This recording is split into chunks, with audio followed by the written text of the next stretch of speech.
Hello students, welcome to my channel again. आज हम section B DOE practice paper class 10 25-26 का fifth का जो है करने जा रहे हैं। आपको मालूम है सेक्शन बी में 5 क्वेश्चंस होते हैं of 2 marks each.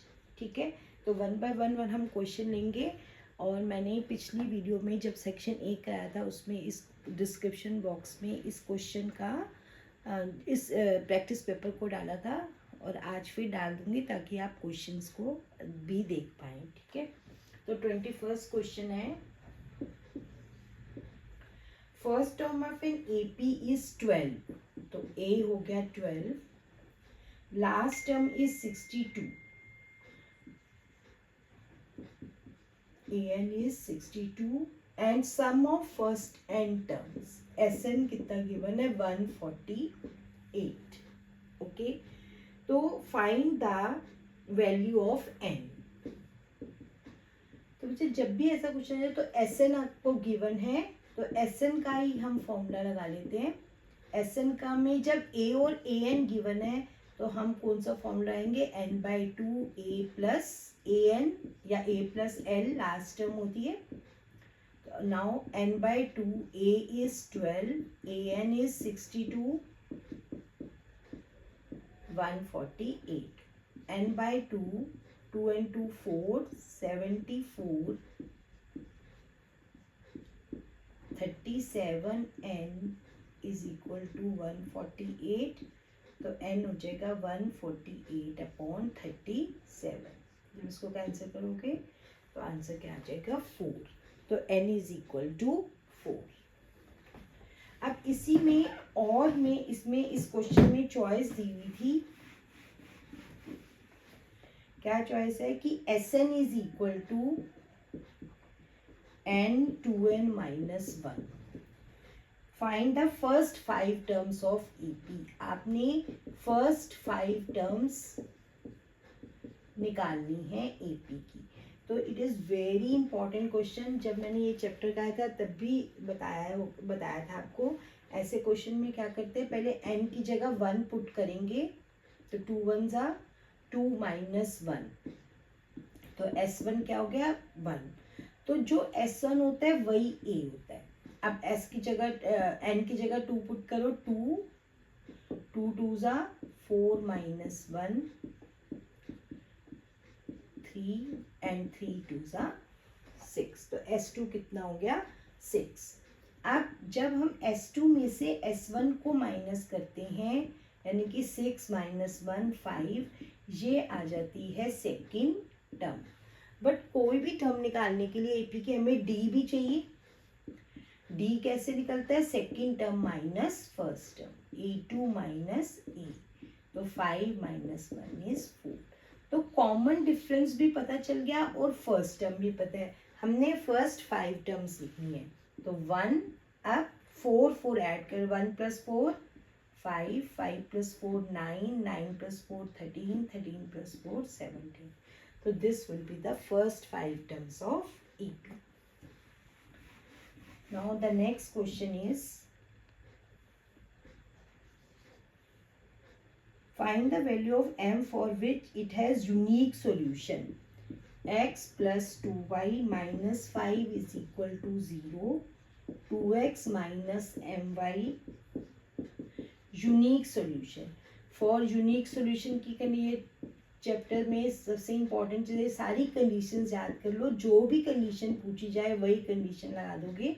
Unique solution की कंडीशन क्या होती है, A1/A2 is not equal to B1/B2। तो A1/A2 क्या होगा 1/2 not equal to 2 minus m, तो minus m not cross multiply करोगे 4, m is not equal to -4, यानी कि -4 वैल्यू नहीं होनी चाहिए, उसके अलावा किसी भी वैल्यू के लिए इसका यूनिक सॉल्यूशन होगा। तो जब भी ऐसा क्वेश्चन है you have to write for all real values of m except -4 given equation will have unique solution। Now next question, इसी सेक्शन का जो नेक्स्ट क्वेश्चन है, यानी कि 23rd question. A bag contains 4 green, number of green balls कितनी है? Probability का question है। 4, नंबर ऑफ ब्लू बॉल्स कितनी है? 5, and sum black, black ball sum, जो हमें नहीं मालूम उसको हम क्या मान लेंगे? x। और टोटल कितनी हो गई? टोटल बॉल्स कितनी हो गई? 5 + 4 9 + x। अब हमें प्रोबेबिलिटी दे रखी है, drawing a green ball at random is 1/5। Probability of green ball 1/5। अब ग्रीन बॉल कितनी है? 4, और टोटल कितनी है? 9 + x। अगर हम इसके अकॉर्डिंग देखें तो हमारी ये होगी, और गिवन क्या है? 1/5। क्रॉस मल्टीप्लाई कर लो, 9 + x = 20, तो x हो जाएगा 20 - 9 11। यानी कि हमारे पास ब्लैक बॉल्स कितनी आ गई? 11। क्योंकि लास्ट में हमने probability of drawing black ball, तो ब्लैक बॉल की प्रोबेबिलिटी क्या हो जाएगी? ब्लैक बॉल कितनी थी? 11, और टोटल बॉल्स कितनी हो जाएगी? 11 + 9 20। So answer will be 11/20। Now 24th question is,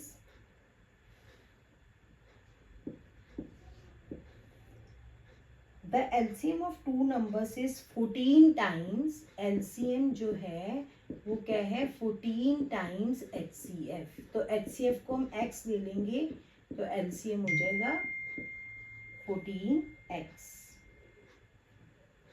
The sum of LCM and HCF is 600।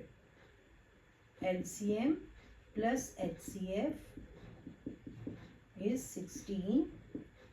600। तो LCM क्या था? 14x, HCF क्या था?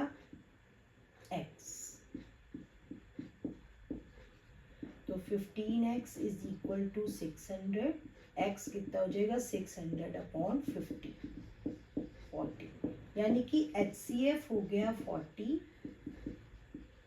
और LCM हो गया 40 × 14, 560। बट अब हमें करना क्या है? If one of the number is 280, one number is 280, तो जब भी अदर नंबर फाइंड करना है तो हमें क्या करना है?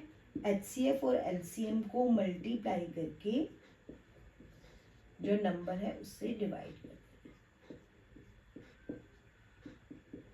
80। अदर नंबर क्या आ जाएगा? 80।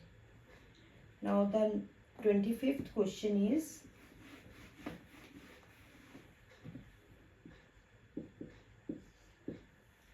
how many terms of AP 24, 21, 18 must be taken so that their sum is, sum कितना है?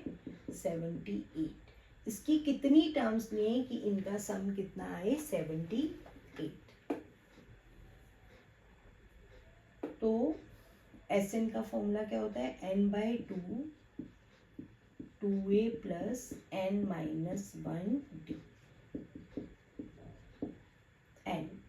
तो हमें निकालना है 2a, 2 × 24 + n - 1, d कितना है? 21 - 24, तो -3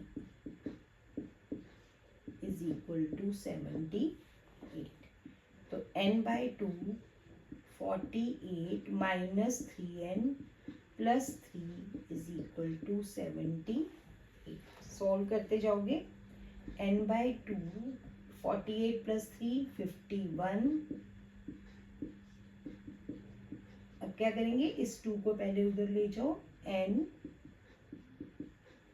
डिवाइड हो तो यहाँ जाके मल्टीप्लाई हो जाएगा, 78 × 2, ब्रैकेट ओपन कर लो, 51n - 3n² = 156। तो अब इस इक्वेशन को क्या लिख लेंगे हम, इसको इन सबको उधर जो -3n² वहाँ जाके 3n² हो जाएगा, -51n + 156 इज इक्वल टू 0। अब क्या ये इक्वेशन जो है वो 3 से देखो पूरी डिवाइड हो रही है, n², इसको 3 से डिवाइड करेंगे 17 आ जाएगा। अब इसको मिडिल टर्म ब्रेक करेंगे, इसकी मल्टीप्लाई करने पर 52 आना चाहिए और प्लस करने पर 17, तो 13 and 4, 13 + 4n + 52 is equal to 0, n² -13n -4n, n common है, n -13 n -4, तो n की एक वैल्यू आ रही है 4 और एक वैल्यू आ रही है 13। अब देखो सम कितना होना चाहिए, 78। अब आप देख रहे हो कि 24, 21 और 18, इसमें इनका सम ही कितना बन रहा है, 63। तो 13 टर्म्स है तो बहुत ही जब हो जाएगा, तो इसका आंसर क्या होगा, 4 टर्म्स। कितनी टर्म्स, 4 टर्म्स, ये नहीं 13 टर्म्स है वो अलग हो जाएगा, तो n कितना आ जाएगा, 4। ठीक है, तो ये था आपका सेक्शन बी। नेक्स्ट वीडियो में हम करेंगे सेक्शन सी।